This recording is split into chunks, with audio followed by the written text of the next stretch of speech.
Hello students, this is C Akanksha Sumani. आज का video है स्पेसिफिकली उन बच्चों के लिए जो पेपर अटेंड कर चुके हैं मगर उन पेपर को क्लियर नहीं कर पाए। I can totally understand how does it feel कि जब आपकी एक्सपेक्टेशंस मीट नहीं होती है, आपको ऐसा लगता है हमने इतना एफर्ट किया फिर भी हमें वो रिजल्ट नहीं मिले जो मिलने चाहिए थे। तो देखो बच्चों, सबसे पहले तो मैं ये कहना चाहूंगी कि आपने अटेम्प्ट किया वो ही बहुत बड़ी बात होती है। You are better than the people who never try to do that. ठीक है, तो हमें कभी भी डीमोटिवेट तो नहीं होना है। अगर आपने पेपर नहीं क्लियर किया है या फिर किसी रीजन से आपका पेपर रह गया है, तो today we are going to discuss the strategies जो हम यूज कर सकते हैं कि कैसे हम अपने नेक्स्ट अटेम्प्ट में ज्यादा से ज्यादा स्कोर कर पाए। तो जो सबसे पहले हमें करना है the Y analysis. What is the Y analysis? Y analysis हमें ये बताता है कि क्यों हम वो पेपर क्लियर नहीं कर पाए, क्या रीजन हो सकते हैं। क्या टेक्निकल नॉलेज की कमी थी, क्या हमने सेल्फ स्टडी अच्छे से नहीं किया था, सारे टॉपिक्स कवर नहीं किए थे। तो सबसे पहले आप टेक्निकली एनालिसिस कीजिए कि कौन कौन से टॉपिक्स जो एग्जाम में आए थे मगर आपने पढ़े नहीं थे। Second is, was it exam technique? मतलब कॉन्सेप्ट आपको पता था मगर आप क्वेश्चन को आंसर नहीं कर पाए due to some reason. You are aware of the concept but आपको क्वेश्चन बहुत ज्यादा टेक्निकल लगा, लैंग्वेज समझ नहीं आई या मिस इंटरप्रिटेशन हो चुका है क्वेश्चन का। या वाज इट द प्लेटफॉर्म?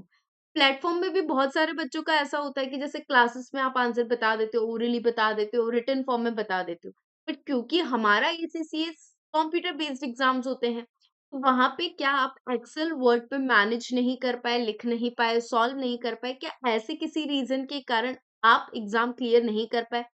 देखो बच्चों, आपका रिपोर्ट कार्ड आता है तो सबसे पहले वो रिपोर्ट कार्ड आप जरूर देखिए।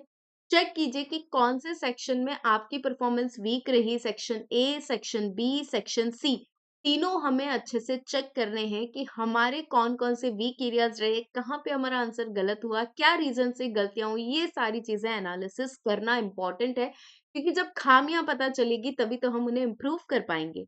तो नेक्स्ट स्टेप बच्चों जो आपको करना है कि ये डिसीजन जो सबसे ज्यादा आपके दिमाग में घूमता रहता है कि क्या मुझे एसीसीए कंटिन्यू करना चाहिए या मुझे एसीसीए ड्रॉप कर देना चाहिए। अगर आप इनिशियली ही अगर फेलियर आप फेस कर लेते हैं तो ऐसे सवाल आ जाते हैं मन में, मुझे एग्जाम दोबारा देना चाहिए कि नहीं देना चाहिए, या फिर I should move on and go for another courses. देखो, फैक्ट ये है कि कोई भी अच्छा कोर्स करने जाओगे आप तो it will require lots of hard work and dedication. Not just ACC, आप किसी भी कोर्स में जाएंगे it will require lots of hard work, lots of dedication, lots of studies. ठीक है, तो ये चीज तो सोचना ही मत कि कोई दूसरा इजी कोर्स कर लेता हूँ, वो कभी भी सोल्यूशन नहीं है। तो हमें ये देखना चाहिए कि हमारे मार्क्स कितने आए। जैसे 100 मार्क का पेपर है, अगर आप 48 मार्क्स लेकर आए, मतलब you are very near to the clearing stage, आप बहुत पास है, आपको कॉन्सेप्ट्स पता है, थोड़े से एक्स्ट्रा एफर्ट्स की जरूरत है। अगर आपके मार्क्स बहुत ज्यादा कम आए हैं, 20-25, इसका मतलब कॉन्सेप्चुअल क्लैरिटी की कमी है। दोबारा से सारे लेक्चर्स पढ़िए, चैप्टर्स देखिए, ये चीज है। तो दोबारा रिसिट जरूर करना चाहिए। अगर आपने जैसे 3-4 बार पेपर दे दिया है और फिर भी आपके मार्क्स सिर्फ 20-30 आ रहे हैं, मतलब 100% कॉन्सेप्चुअल क्लैरिटी की कमी है या फिर ये आपका एरिया नहीं है, ये आपका फोर्टे नहीं है। नेक्स्ट आता है क्वेश्चन फर्स्ट अप्रोच। अब देखो, कॉन्सेप्ट्स तो बहुत सारे बच्चे पढ़ लेते हैं मगर क्या होता है बच्चों की क्वेश्चंस जो है वो प्रैक्टिस नहीं किए जाते हैं। सबसे ज्यादा इम्पोर्टेंट है प्रैक्टिस करना, क्योंकि आप एक युद्ध में जा रहे हैं, एक वॉर में जा रहे हो और वहां पे प्रैक्टिस किए बिना नहीं जा सकते हो।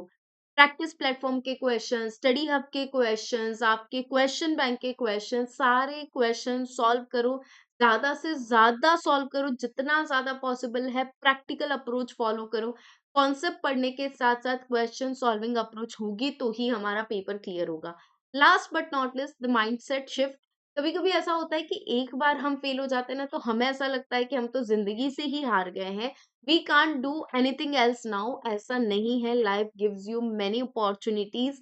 और आपका जो नेक्स्ट अटेम्प्ट है वो ये प्रूव करने के लिए कि हाँ, आप बेहतर चीजें कर सकते हो, आप वो पेपर क्लियर कर सकते हो। तो हमें बच्चों गिव अप नहीं करना है। अगर हमारा रिजल्ट नेगेटिव भी आ जाता है तो फर्स्ट ऑफ ऑल एनालाइज कि कौन से आपके एरियाज ऑफ वीकनेस रहे हैं।